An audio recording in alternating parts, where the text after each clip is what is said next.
Hey everybody, welcome to 10.3, and today we're going to talk about shapes of distributions. You'll have to forgive me if you hear any stomping upstairs or dogs barking. I'm recording this lesson at home, and we're kind of going through that dread coronavirus quarantine right now, so please forgive me if you do hear anything in the background. Our learning target for today is that I can describe the shapes of distributions using dot plots and histograms. And right away, we start off with a little bit of vocab. And when something is skewed, it means it has a slanted direction or a position. Okay, so this word is skewed. And we'll use that when we're talking about data distributions. So this graph right here in our key idea is really helpful. And these three examples I'll keep coming back to and keep mentioning today. Because it talks about how data can be skewed or slanted or symmetric. In the first case, my data is skewed left, and that's because the tail of the graph extends to the left. Okay, so this more wide section of my data. And when you have a skewed left distribution, that's because most of your data is on the right. Okay, if I were to give these numbers, that would be like 1, 2, 3. These would be like 4, 6, 8. And most of my data, the good chunk of my data, is to the right. So that's kind of confusing because it's skewed to the left. That means most of my data is at the right. All right. Symmetric is when you have a mirror image on the right and left. Okay, if I were to break this, if I were to fold this graph in half at the middle line or the highest peak, it would fold onto itself and be a mirror image. Symmetric data. And then the last type of distribution that you might see is when your information is skewed to the right. You have this tail on the right side of the graph. And again, it's kind of opposite. Most of your data, when you have a skewed right graph, most of your data is on the left-hand side, right? So that's kind of how we'll be classifying our dot plots and histograms today when it wants us to describe the shape of the distribution. So for letter A and B, it says describe the shape of each distribution. And letter A, we're talking about the daily snowfall amount. All right, so this is the snowfall in inches. So you can see here from our data, which graph does this most look like? If I were to draw kind of a line of best fit, it would look something like this. And it looks like I have this tail on the right-hand side, similar to the graph furthest to the right. So most of my data is on the left-hand side, right here. So I would say the distribution is skewed to the right. Okay.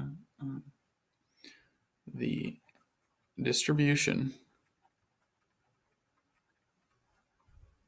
is skewed or slanted. Remember, that just means slanted to the right.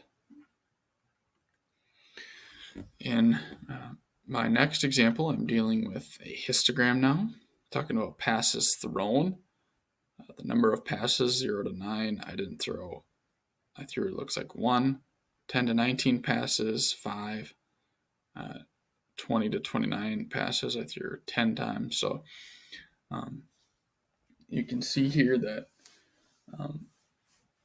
it looks close to being symmetric, but notice that if you were to fold it on top of each other, these wouldn't quite match up. This one's at 5, this one's at 4, and this one looks like it might be at 2, and this one's only at 1. So it's not quite perfect, right? The left side of the graph is not perfectly the right side, but it is really, really close. Okay, so when when it's really close like that, we're not trying to be exact, right? It doesn't have to be an exact mirror image. It follows the kind of the bell-shaped curve, and it increases, plateaus, and then decreases. So it's really close. So we will just say the distribution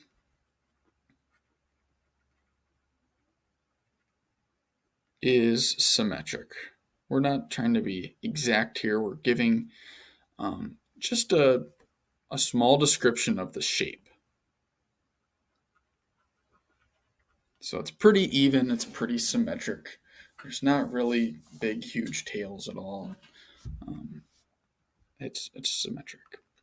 All right, go ahead and pause for the on your own. All right, and this one, if I were to draw a line that kind of describes it, you can see most of the information is on the right. I have the most dots here on the right, and I have this tail here on the left. So I would say this is skewed to the left. That's where my tail is.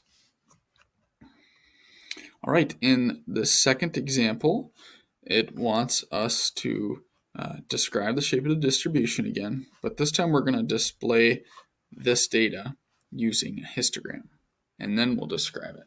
Okay, so looks like we're talking about ages and frequency, and it says the table shows the ages of people watching a comedy in a theater. So let's call this comedy attendance. That'll be my title because we're talking about people attending a comedy show. And on the bottom is where I'll put my different age ranges, and then on the top I'll put my different frequencies. Looks like I have to go up to 20, so I'm probably not going to go by ones. I'll just go by fours. 4, 8, 12, 16, 20, and 24. And again, this is my frequency. And then down here, I'll put my ages.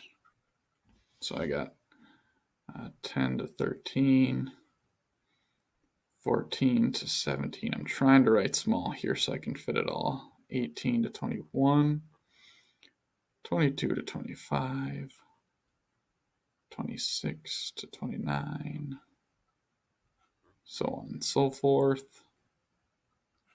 And lastly, 34 to 37. Okay. And then I'll just display this in my histogram. So the age range is 10 to 13. I have once, so really close to the bottom. 14 to 17, 3 times, so just above or just below the 4. 18 to 21, 7, so just below the 8. 22 to 25 is 12. Then I jump up to 20.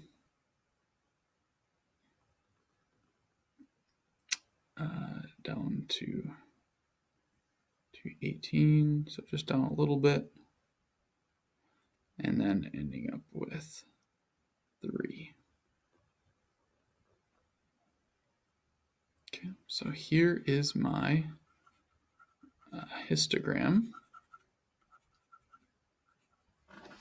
And to make it a little clearer, I'll just put my bars in black just so it's a little bit easier to tell the different age ranges there. Okay, and then it wants us to describe the distribution. So does this look, first off, like it's symmetric? Does it look like it's a mirror image? And I hope you can tell, and no, it doesn't. It looks like I have quite a few people in this age range right here. And it makes my data look skewed here. Looks like I have quite a bit on the right, giving me a tail on the left.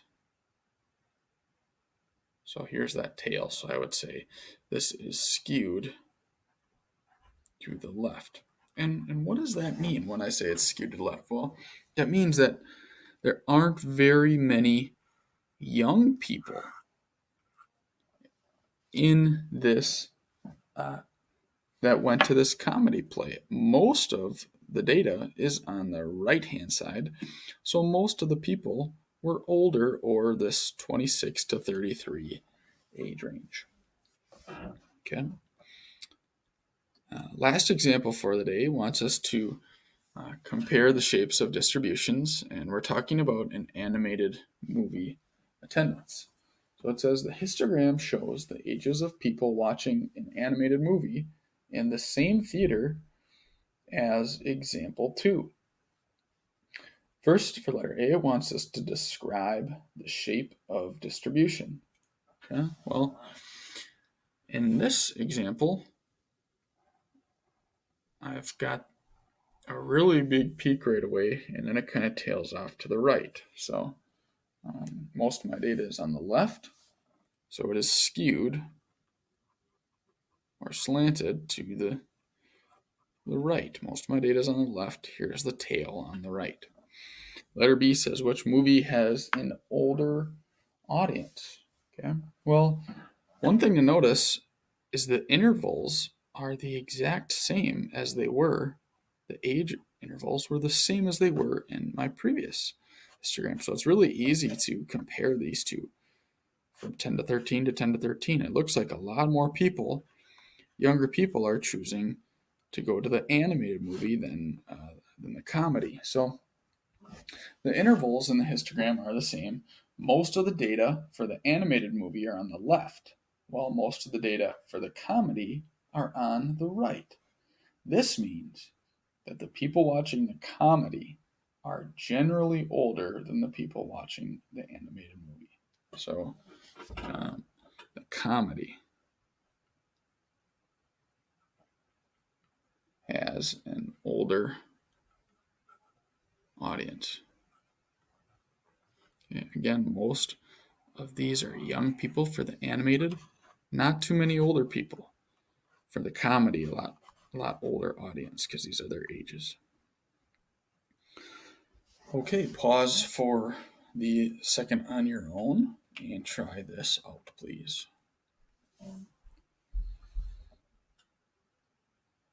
All right, it says the frequency table shows the ages of people watching a historical movie.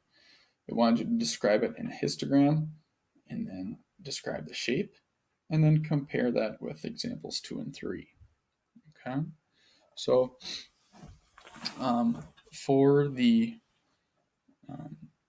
on your own here, I'm not going to go through and make the histogram because that'll take a good chunk of time here.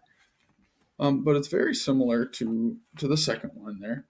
And I'll just kind of show the general shape of it so that you at least have a decent idea of what that looks like. Okay, hopefully you titled it with what were we talking about? Historical movie, or if you want to say historical movie attendance. And you can tell by looking at our data here, these two are pretty close, these two are pretty close, and these two are pretty close.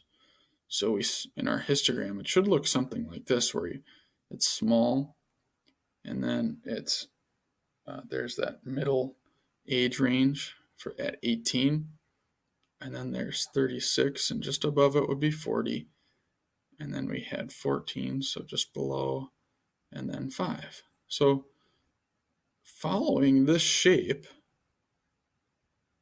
it looks to be, to me, pretty symmetric. All right, so I would say it's a symmetric distribution.